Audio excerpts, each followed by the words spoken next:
உத்தியோக உயர்வு கிடைக்கலாம், வியாபாரத்தில் ஒரு செழிப்பான நிலையை நோக்கி நீங்கள் செல்லலாம்.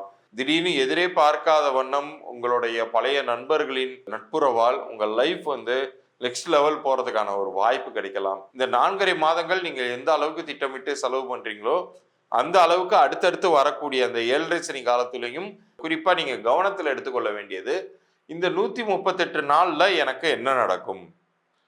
உண்மையிலே சொன்னா எல்லா வகையிலையுமே இறைவன் வந்து உங்களுக்கு வணக்கம். இந்த பதிவுல நம்ம வந்து சனி வக்கர பயிற்சி பற்றி பார்க்க போகிறோம். நம்ம நேயர்கள் அனைவருக்காகவுமே இது வந்து நான் முடிந்தவரை ரொம்ப சுருக்கமாகவும் அதே சமயத்தில் நிறைய தகவல்களை இதில் நம்ம வந்து கவர் பண்ண போகிறோம். நீங்கள் முழுமையாக பார்த்துட்டு வாங்க. உங்களுக்கான இலவச பொது பலன்கள் பற்றிய குறிப்பு, அதுவும் குறிப்பாக எண்கணித ரீதியான இலவச பொது பலன்கள் பற்றிய ஒரு இது வந்து கடைசியில் நான் தரப்போகிறேன். பதிவை முழுசாக பாருங்கள். இப்போ இந்த சனி வக்கர பயிற்சி அப்படிங்கிறது வந்து, சனி அப்படிங்கிற கிரகம் வந்து மார்ச் மாதமே பயிற்சி ஆயிடுச்சு. கும்பத்திலிருந்து நகர்ந்து இப்போ அவர் மீனத்தில் பிரவேசம் பண்ணி இருந்துக்கிட்டு இருக்காரு திருக்கணித பஞ்சாங்கப்படி.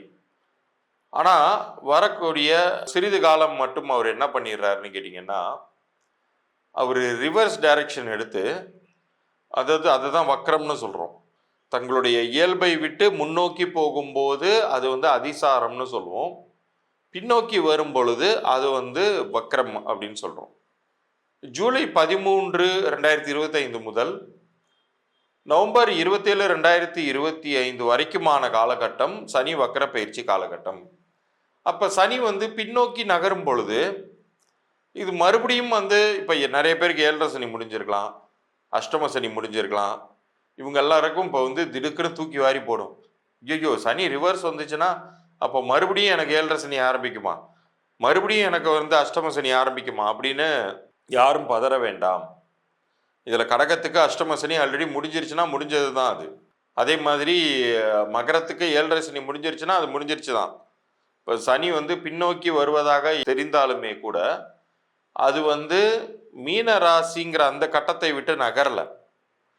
அவர் வந்து முழுக்க முழுக்க வந்து தன்னுடைய சுய நட்சத்திரமான உத்திரட்டாதியில் பிரவேசம் பண்ணுறாரு, ட்ராவல் பண்ணுறாரு. ரிவர்ஸில் வரும்போது மறுபடியும் அவர் வந்து குருவுக்குரிய பூரட்டாதியில் ட்ராவல் பண்ணுறாரு. அதோடைய அந்த வக்கரம் அப்படிங்கிறது நிவர்த்தி அடைஞ்சிருது.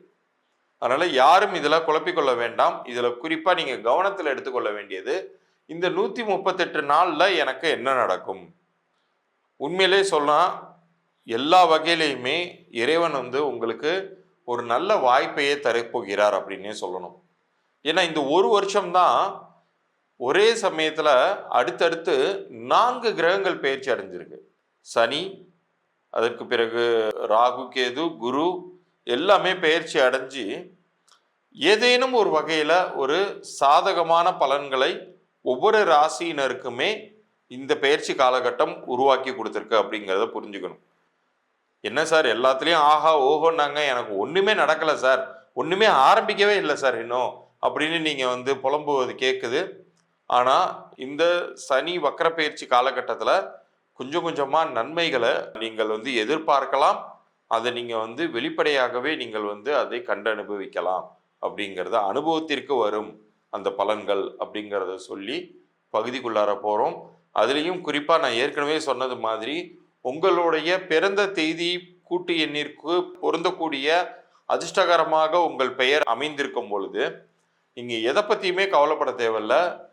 உங்களுடைய லைஃப் லாங்குக்குமே நல்லது நடக்கக்கூடிய ஒரு தன்மைகள்லாம் இருக்குது. அது என்னுடைய இந்த பகுதியின் இறுதியில் உங்களுக்கு நான் இலவசமாக அந்த பலன்கள் எப்படி சொல்ல போகிறேங்கிறதெல்லாம் வரும். அது பொது பலன்கள் பற்றிய குறிப்பு, கவனமாக பாருங்கள். மேஷ ராசிக்கு இந்த சனி வக்கர பயிற்சி காலம் என்ன பண்ண போகுது அப்படிங்கிறத பற்றி விலாவாரியாக பார்த்துடலாம். இப்போ மேஷ ராசிக்கு 7.5 சனி ஆல்ரெடி ஆரம்பிச்சிருச்சுன்னு எல்லாருமே சொல்லியிருப்பாங்க. உங்கள் தலைப்பகுதியில் உட்காந்துருக்காரு, மீனத்தில் வந்து உட்காந்துருக்கிற ஒரு அமைப்புங்கிறது வந்து மேஷராசிக்கு 7.5 சனி துவங்கிய காலமாக தான் எடுத்துக்கொள்ளணும்னு சொல்லியிருப்பாங்க.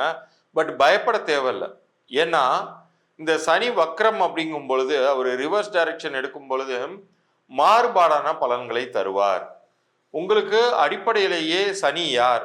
10ற்கும் 11ற்கும் உரியவர், 10ஆம் வீட்டிற்கும் 11ஆம் வீட்டிற்கும் உடையவர். இதுல 10 அப்படிங்கிறது வந்து தொழில் ஸ்தானத்திற்கு அதிபதியாக இருக்கக்கூடிய ஒரு கிரகமாக சனி வந்துடுறாரு உங்க ராசிக்கு. 11ஆம் வீடு அப்படிங்கும்போது லாபஸ்தானத்திற்கும் உரியவராக ஆயிடுறாரு. அப்படிப்பட்ட சனி 12ஆம் வீட்டில் தற்போது நின்று கொண்டிருக்கிறார்.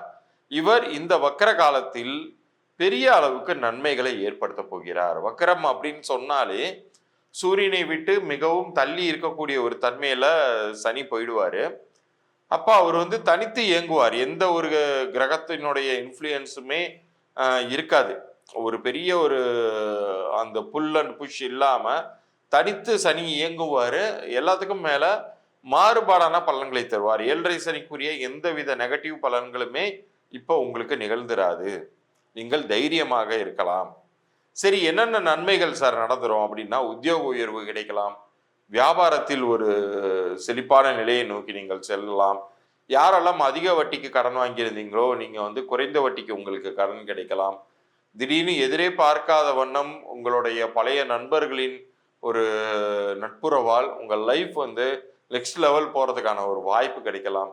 இது எல்லாமே இந்த நவம்பர் 27, 2025 உங்களுக்கு நடக்க போகுது அப்படிங்கிறத சொல்லலாம். நீங்கள் எதில் கவனமாக இருக்கணும் அப்படின்னு சொன்னா, நமக்கு பணம் வரும் பொழுதே அதை மிக சரியாக கையாளாம நமக்கு தான் நிறைய அமௌண்ட் வந்துருச்சே அப்படிங்கிற ஒரு அதீத நம்பிக்கைன்னு கூட சொல்லலாம். அந்த ஓவர் கான்ஃபிடன்ஸ்ல சில பேர் மிஸ் பண்ணிடுவாங்க. ஸோ அதுக்கு மட்டும் நீங்க இடம் கொடுக்காம மிக சரியாக திட்டமிட்டு நீங்கள் செயல்பட்டீர்கள் என்றால், இந்த காலகட்டத்தில் நீங்கள் சேர்த்து வைக்கக்கூடிய சுமார் 4.5 மாதங்கள் இந்த சனி வக்கர பயிற்சிங்கிறது இருக்க போகுது.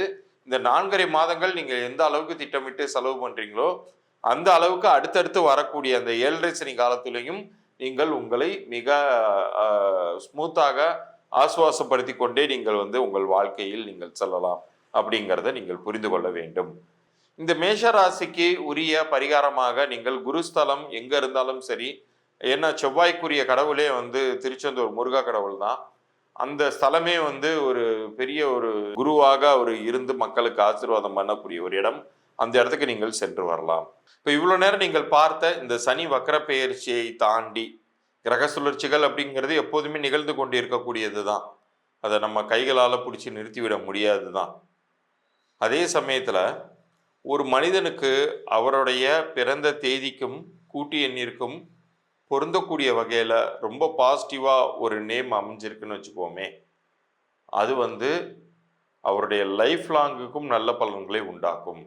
இது என்ன சார், இது நம்பவே முடியலையே சார் அப்படின்னா, என்னுடைய அனுபவத்தில் என்னுடைய எண்கணித அறிவின்படி நான் நிறைய பேருக்கு பேர் அமைச்சு கொடுத்துருக்கேன். அவங்களுடைய சக்ஸஸ் ஸ்டோரிஸ் எல்லாமே நீங்கள் எனக்கு நீங்கள் உங்களுடைய பெயரையும் பிறந்த தேதியும் அனுப்பும் பொழுது உங்களுடைய பொது பலன்களோட சேர்த்து நான் அனுப்ப போகிறேன்.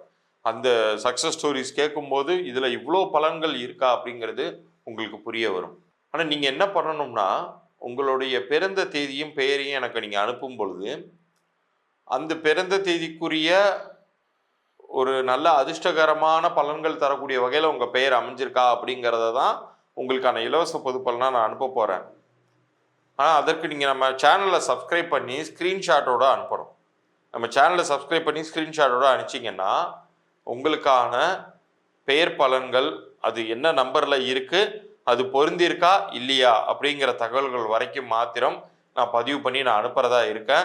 நீங்கள் உங்களுடைய பெயருக்குமான பிறந்த தேதிக்குமான பொது பலன்களை என்னிடமிருந்து 3 நாட்களுக்குள்ளார பதிலாக நீங்கள் எதிர்பார்க்கலாம். அப்படி பொருந்தலை அப்படின்னு சொன்னால் நீங்கள் என்ன செய்யணுங்கிறதையுமே அதிலே நான் குறிப்பாக சொல்லியிருக்கேன். அதில் நான் சொல்லக்கூடிய விஷயங்களை கவனத்தில் எடுத்துக்கொண்டு நீங்கள் மேற்கொண்டு அதை நீங்கள் பேரை மாற்றிக்கலாம் அல்லது மாற்றாமல் போகலாம். அது உங்கள் விருப்பம் தான். இதில் ஒரு சில பேர் வியாபாரம் ரன் பண்ணிக்கிட்டு இருப்பீங்க, உங்கள் வியாபார பெயரையுமே நீங்கள் அனுப்பலாம். ஒரு சில பேர் குழந்தைக்கு பேர் இப்போ தான் அமைச்சிருக்கீங்க, சமீபத்தில் தான் அமைச்சிருக்கீங்கன்னா உங்களுடைய குழந்தையோடைய பிறந்த தேதியும் பெயரையும் நீங்கள் அனுப்பி விடலாம். அது அந்த குழந்தைக்கு பொருந்திருக்கா, நல்லது பண்ணுமா நல்லது பண்ணாதா அப்படிங்கிறத பற்றியெல்லாம் நான் விலாவாரியாக சொல்ல போகிறேன். இது எல்லாமே இலவச பொது பலன்களே. பொருந்தலைனா மட்டும்தான் என்னுடைய பெய்டு கன்சல்டேஷன் ப்ராசஸ் என்னன்னு சொல்ல போகிறேன். பொருந்தி இருக்குன்னாலும் நான் வெளிப்படையாக அது நல்லாவே இருக்குது, அது எதையும் டிஸ்டர்ப் பண்ணாதீங்கிறத நான் ஓப்பனாக சொல்லிடுவேன். நீங்கள் அப்படியே அதை மெயின்டைன் பண்ணிக்கொள்ளலாம். மீண்டும் அடுத்த பதிவில் சந்திப்போம். நன்றி, வணக்கம்.